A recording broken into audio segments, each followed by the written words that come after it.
C'est une date qui restera gravée dans nos mémoires à jamais, le 14 octobre 1987, à 21h45, dans la petite ville de Kingsgrove, Nouvelle-Galles du Sud, en Australie. Cette nuit fatidique, une jeune femme, Sarah Edwards, tomba sur un rapport explosif, celui qui allait révéler un secret sombre caché en pleine lumière. L'Australian Broadcasting Corporation venait de diffuser un documentaire révélant les allégations choquantes de maltraitance d'enfants au sein de The Family International, une communauté idyllique de croyants dévoués. Les yeux de Sarah étaient collés à l'écran tandis qu'elle regardait les images troublantes de enfants forcés à la prostitution, et des meneurs derrière tout cela. Les révélations envoyèrent des ondes de choc à travers le monde, mais l'étendue complète des atrocités de l'organisation restait encore voilée de secrets. En plongeant plus profondément dans ce monde tordu, la scène se déroule comme un conte de fées sinistres, un monde où les enfants sont échangés pour sexe et salut. Les maisons de The Family, peintes en couleur pastel, masquent les horreurs qui se déroulent derrière les portes closes. Les rires des enfants résonnent dans les couloirs, mais sous la surface, une culture de peur et de manipulation règne en maître. Chaque sourire cache une vérité sombre, chaque étreinte cache un cauchemar caché. Les membres de The Family, vêtus de couleurs vives et de grands sourires, sont l'incarnation même de la charme insidieux d'une secte. Au cœur de cette organisation tordue se trouve l'homme responsable de cette chaos, David Brandberg, un prophète autoproclamé avec une vision impie pour le monde. Berg, avec son sourire charismatique et une langue d'argent, convainquit ses croyants de se soumettre à ses ordres. Il prêcha sur l'importance de la pêche à la ligne, un euphémisme tordu pour utiliser le sexe pour attirer de nouveaux recrues dans le fold. Les croyants de Berg, poussés par un mélange de dévotion et de désespoir, suivirent aveuglément sa tête, sacrifiant leurs enfants, leurs relations et leurs âmes même à l'autel de leur leader. Le préjudice était fait, et les cicatrices prendraient une vie entière pour guérir. Les témoins qui osent parler peignent un tableau effrayant des mécanismes internes de la famille. Ils décrivent Berg comme un manipulateur maître, utilisant chaque astuce du livre pour contrôler ses croyants. Les enfants furent contraints de participer à des rapports sexuels groupés, et ceux qui refusèrent furent accueillis avec des punitions brutales. Le quartier général de la Family en Californie était un centre d'activité, avec Berg à la tête, orchestrant une sinistre symphonie d'abus et de déception. Les gens qui prétendaient propager l'amour et l'espoir vendaient en réalité la ténèbre et la désespoir. Plus vous apprenez sur The Family, plus vous vous demandez comment cette secte toxique a réussi à voler sous le radar pendant si longtemps. Rencontrez David Berg, un leader charismatique qui allait finalement façonner la vie de milliers de personnes à travers le monde. Né en 1918 en Californie, Berg allait plus tard adopter le nom de Moses David, et mener le mouvement qui allait devenir connu sous le nom de The Family International.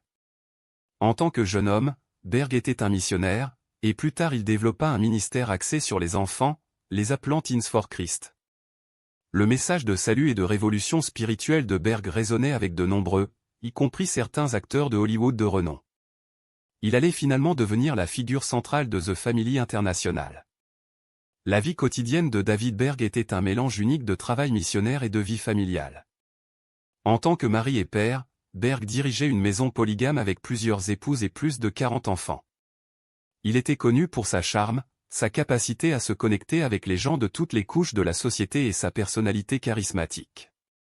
La personnalité de Berg était une combinaison de gentillesse, d'autorité et de spiritualité, ce qui le rendait un personnage attrayant pour de nombreux. En tant que leader de The Family International, les paroles de Berg portaient un poids significatif, et ses followers le regardaient comme un prophète. De nombreuses personnes trouvaient David Berg sympathique et relatable en raison de ses débuts modestes et de son comportement terre à accent grave terre.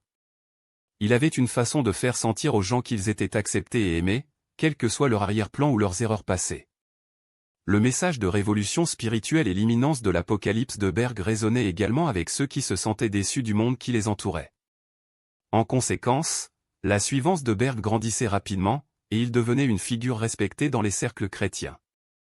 Sa capacité à se connecter avec les gens sur un niveau profond le rendait un personnage sympathique pour de nombreux. Au cours de sa vie, David Berg développa un cercle étroit de conseillers et de membres de la famille qu'il faisait confiance. Ses épouses et enfants jouaient un rôle significatif dans The Family International, souvent servant comme missionnaires et leaders au sein du mouvement. Cependant, les relations de Berg avec certains de ses followers étaient complexes, et il était accusé d'exploiter et de manipuler ceux qui l'entouraient pour son propre gain. Malgré ces allégations, les followers de Berg restaient farouchement loyaux envers lui, et de nombreux le voyaient comme un leader aimant et gentil.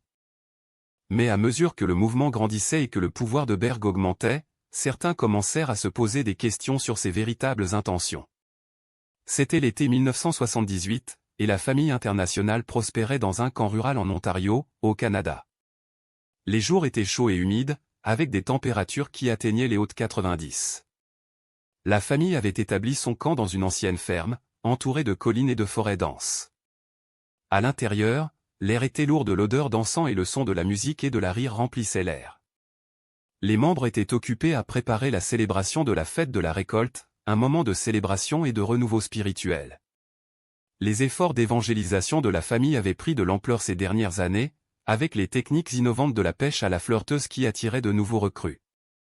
Mais pas tout le monde était satisfait de la direction du groupe. Certains membres commencèrent à remettre en question l'autorité de David Berg, le prophète et leader autoproclamé du groupe. D'autres étaient inquiets de l'accent mis par le groupe sur la promiscuité et l'exploitation des individus vulnérables. Alors que les tensions montaient, David Berg commença à se sentir de plus en plus isolé et paranoïaque. C'était une soirée d'été étouffante que l'indicible s'est produit. Une jeune fille, âgée de 10 ans au plus, a disparu du camp de la famille. Au début, il n'y avait pas d'alarme, pas de sentiment d'urgence. Mais à mesure que les heures passaient et que la fille ne revenait pas, les membres commencèrent à la chercher. C'est alors qu'ils découvrirent la vérité horrifiante. La fille avait été emmenée dans une cabane isolée aux confins de la propriété, où elle avait été soumise à des abus et à des exploitations inimaginables. Au fur et à mesure que l'enquête se déroulait, il émergea que la fille avait été ciblée par un petit groupe de membres seniors, y compris certains des conseillers les plus proches de David Berg. Le groupe avait utilisé la fille pour leurs désirs tordus, exploitant sa vulnérabilité et sa naïveté. Mais peut-être la plus choquante de toutes les détails était que Karen Zerby, veuve de David Berg et successeur, avait été au courant des abus et n'avait rien fait pour les arrêter. Sa complicité dans les abus deviendrait plus tard un élément central de l'enquête, ajoutant aux allégations d'abus sexuels sur mineurs au sein de la famille internationale. Il faudrait des mois pour que la pleine échelle des abus devienne claire, mais à mesure que cela se faisait, la colère du public grandissait. La famille internationale a été contrainte de faire face aux atrocités commises au sein de ses rangs, et les leaders du groupe ont été tenus responsables de leurs actes. Mais pour ceux qui avaient souffert des mains du groupe, le préjudice avait déjà été fait. Leur vie ne serait jamais les mêmes, et les souvenirs de cet été fatal les hantraient pour le reste de leurs jours.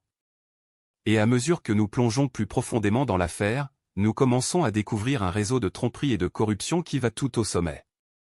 Nous allons explorer les preuves et entendre les survivants eux-mêmes, alors restez connectés. Les policiers ont initialement répondu aux allégations d'abus sur mineurs au sein de The Family International, ou TF1, avec prudence et un manque d'urgence. Ils avaient reçu des plaintes précédentes à leur encontre, mais elles avaient toujours été accueillies par le déni et la hostilité. Les policiers avaient été avertis de la structure serrée du groupe et de leur réputation d'intimidation. Malgré cela, ils ont continué à enquêter, rassemblant des déclarations de victimes et de témoins présumés. Au fil des semaines, les autorités ont commencé à assembler un récit troublant d'abus systémiques. La pièce clé de preuve qui a everything changé était un cache de lettres et de journaux découverts dans les foyers de plusieurs membres élevés du groupe. Ces documents détaillaient l'utilisation du flirty fishing, une méthode d'évangélisation qui utilisait la sexualité pour gagner des convertis. Les lettres parlaient également de la prophétesse, Karen Zerby, et de son rôle dans l'abus systématique des enfants au sein du groupe. Elles révélaient une culture de peur et d'intimidation, où les membres étaient contraints de participer à des actes d'abus ou de faire face à des conséquences sévères. Les lettres peignaient un portrait accablant d'un groupe qui avait caché en pleine vue. Les principaux suspects dans l'enquête étaient des membres élevés du TF1, notamment la prophétesse, Karen Zerby, et son conjoint, Steve Kelly. Ces individus avaient été identifiés comme ayant un accès direct aux enfants qui auraient été abusés.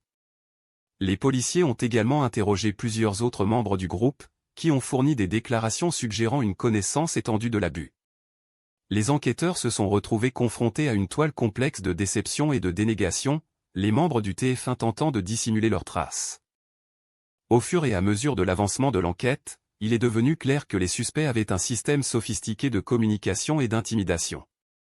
La piste de dérailleur dans l'enquête était une piste qui suggérait que l'un des anciens membres du groupe, qui avait été connu pour avoir un grief contre le groupe, était responsable de l'abus. Cette piste a gaspillé des mois de temps et d'efforts d'enquête, les policiers tentant de rassembler un dossier contre l'individu. Cependant, comme il s'est avéré, la preuve était circonstancielle au mieux, et la piste a finalement prouvé être un cul-de-sac. Les enquêteurs se sont retrouvés à se regrouper et à se concentrer leurs efforts, qui avaient été détournés par la fausse piste. À la rétrospective, le temps et les ressources gaspillées ont rendu l'enquête encore plus difficile à résoudre. Voici le chapitre final de votre vidéo de crime vrai sur The Family International. La révélation ou le tournant que personne n'avait prévu était la mesure incroyable de l'abus d'enfants au sein de The Family International.